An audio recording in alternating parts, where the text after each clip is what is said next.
Eu converso com o Dr. Gustavo Pasquarelli sobre H1N1. Gustavo, então, a Juliana Derito falando do uso do Tamiflu, por que tem que ser até 48 horas? Ele deve ser iniciado até 48 horas do início dos sintomas, porque a eficácia dele é nesse período. Não que você não possa iniciar depois, mas a gente sabe que depois desse período, o estrago feito pelo vírus já foi feito. Não adianta mais você entrar com um antiviral, né? Você tem que entrar simplesmente com sintomáticos. Exceto a única situação que você entra depois das 48 horas é os pacientes do grupo de risco. Nesses pacientes, os estudos mostraram que houve melhora com o uso do Tamiflu. Agora, depois de 48 horas, numa pessoa que não é do grupo de risco, não tem nenhuma diferença entre usá-lo ou não. E a verdade é que tem muita gente usando sem necessidade, esgotando os estoques de Tamiflu e fazendo com que as pessoas que precisem acabem não tendo a medicação. Isso é uma pena.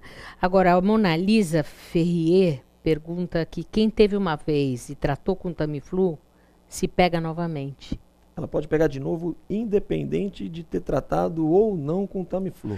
A pessoa pode pegar várias vezes H1N1? Várias vezes, ela não tem imunidade duradoura. Exatamente. Porque o que acontece?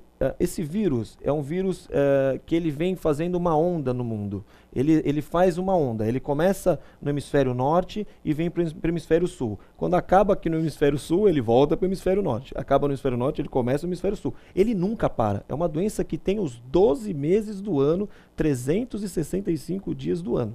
Então, essa é a pergunta da Rê Royer. Se essa vacina que é administrada é a vacina da gripe que é oferecida todos os anos. Então, é a mesma vacina? É exatamente a mesma vacina. A vacina da gripe é a vacina da H1N1. É o vírus influenza. É que pegou-se essa terminologia, né, o H1N1, mas é influenza, é gripe. Basicamente é gripe. E a vacina contempla o H1N1. Também contempla o vírus sazonal, igual eu falei. Mas é só uma terminologia. Criou-se um pânico com a palavra H1N1, mas é o mesmo vírus da gripe, exatamente o mesmo. Agora, como é que a gente pode saber se está com H1N1? Existe algum exame específico? Existe sim. Tem um exame que se chama SWAB, que a gente fala que pega um cotonete, como se fosse um cotonete, se introduz na narina ou mesmo na orofaringe, e aí faz a pesquisa do vírus através do seu DNA. Né, faz a pesquisa dele no processo que chama PCR. Nesse PCR, vence o vírus o H1N1, vence o influenza B, vence o influenza, o H3N2. Ele pesquisa e te mostra exatamente qual influenza é o causador da doença. Né? Não é só H1N1. Nós tivemos, por exemplo, casos no hospital de influenza sazonal, de influenza B. Né? Não só o H1N1 causa doença grave. Isso deve ficar bem na cabeça das pessoas. Agora, muita gente, eu ouço dizer, não vou tomar vacina porque eu tomei a vacina e fiquei pior. Tive gripe depois que eu tomei a vacina. E é verdade isso? Não, a vacina não pode causar gripe de maneira alguma. O que acontece é que demora 2 semanas para a pessoa criar anticorpos. Então, nessas 2 semanas, do período que ela recebeu até essas 2 semanas, ela tem uma janela de risco.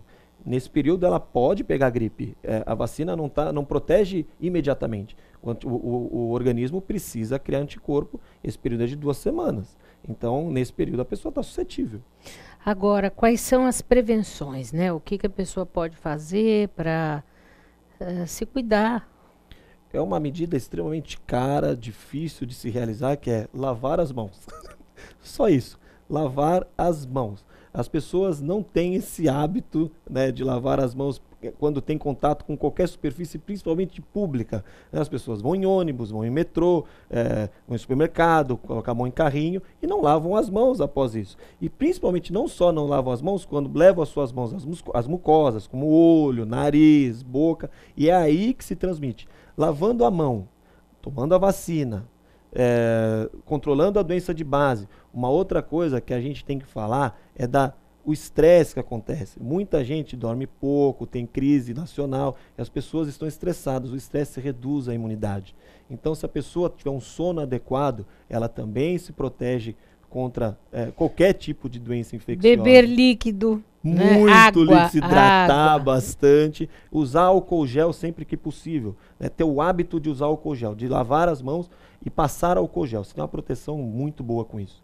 E não levar no pronto-socorro! Pelo amor de Deus, isso aí as pessoas, elas devem levar as pessoas no pronto-socorro quando tiver manifestação respiratória ou se tiver no grupo de risco. Se você está na sua residência e você tem uma manifestação leve, não está no grupo de risco, pelo amor de Deus, não vá ao pronto-socorro, porque você pode adquirir a doença lá. As pessoas têm esse hábito de fazer o pronto-socorro um shopping center. E não é o lugar adequado. As pessoas que estão lá são pessoas doentes. Muitas vezes você vai lá, não tem gripe e acaba adquirindo a gripe no próprio pronto-socorro. Isso é tão importante, né? Porque realmente muita gente faz passeio, né? A gente vai no pronto-socorro, vê crianças andando com salgadinho, e aquilo lá vira um passeio, né? Um turismo para a pessoa. E não deve ser feito isso. Se a pessoa é do grupo de risco, né? Se a pessoa tem manifestação respiratória, aí sim ela deve procurar o pronto-socorro. Agora, se ela não se enquadra nessa situação, ela não deve procurar o pronto-socorro. Porque existe, inclusive, uma relação pequena do uso do Tamiflu. Essa pessoa provavelmente não vai nem precisar ser tratada. Somente com hidratação vai resolver.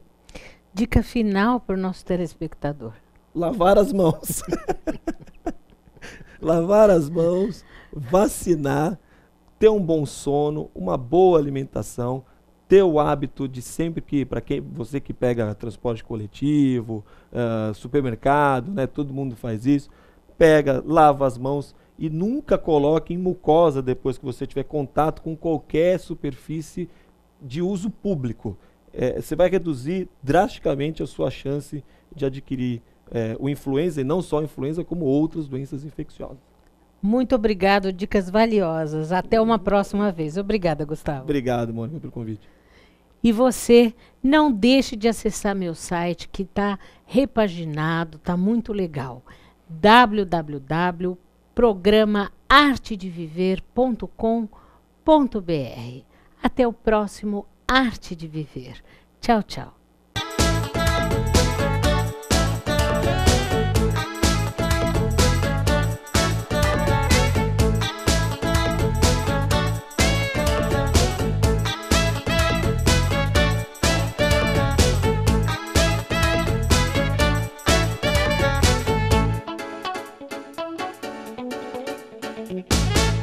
Programa Arte de Viver. Apoio Sicom, Sindicato dos Condomínios Prediais do Litoral Paulista, a mão amiga no momento certo.